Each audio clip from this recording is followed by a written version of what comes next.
नेहा, मी तुला शेवटचं विचारतोय, माझे पैसे घेतलेस का? अरे दादा, मी तुझे पैसे नाही घेतलेत रे. पैसे घेतलेत का नको विचारूस दादा, चोरलेत का विचार. तोंड सांभाळून बोल साक्षी. म्हणजे तुला काय म्हणायचं की मी आपल्या घरात चोरी केली? दीदी तिच्याकडे नको लक्ष देऊ. काय चाललंय काय तुम्हा सगळ्यांचं? तुम्ही सगळे मिळून मला चोर ठरवताय. तसं नाहीये दीदी. मग कसं आहे? बोल ना, मग कसं आहे? माणूस घरी बसला की त्याला नको नको ते व्याप सुचतातच. साक्षी थांब, तिला बोलू देत. काय बोलत होतीस ग? काय बोलू आता? जे बोलत होतीस ना तेच बोल. साक्षी, तू मध्ये मध्ये बोलू नकोस. हा माझा आणि नेहा मधला प्रश्न आहे. नाही दादा, हा प्रश्न फक्त तुझा आणि माझा नाही राहिलाय. हा प्रश्न संपूर्ण घराचा आहे. आता तुम्ही सगळे मिळून मला चोर ठरवताय. मग दादाच्या कपाटातून पैसे गेलेच कसे? पंख फुटलेत का त्यांना? दीदी, ते मीही तुला काल दादाच्या रूम मधून येताना पाहिलं. मग तुझं दादाच्या रूम मधून बाहेर येणं, दादाचे पैसे चोरीला जाणं. याचा अर्थ असा होत नाही ना की मी पैसे घेतलेत.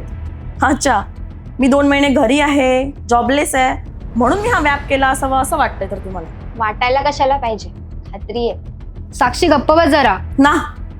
बोलू दे ना तिला.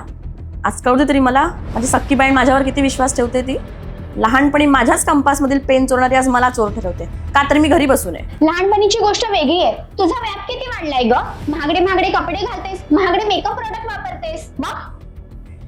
मग काय, हे सगळं थांबलंय ना आता? दादा, किती पैसे गेलेत रे तुझे? 1000. माझी लिपस्टिकच 5000ची आहे आणि हा जो तू माझा टॉप वेअर केलायस ना तो 3000चा आहे. साक्षी, तुला बाहेर जायचं होतं ना, तू निघ चल. मी जाईन माझ्या वेळेला. तुम्ही नका ना भांडू, मला भीती वाटते. आणि ते पैसे ताईने नाही चोरले आहेत. मग कोणी चोरले? ईशान, कोणी चोरले पैसे? तू चोरलेस पैसे? अरे पण का? ते स्कूलमध्ये चॅलेंज लावलं होतं. ते हारल्यावर मग सगळ्यांना ट्रीट द्यायची होती, म्हणून मग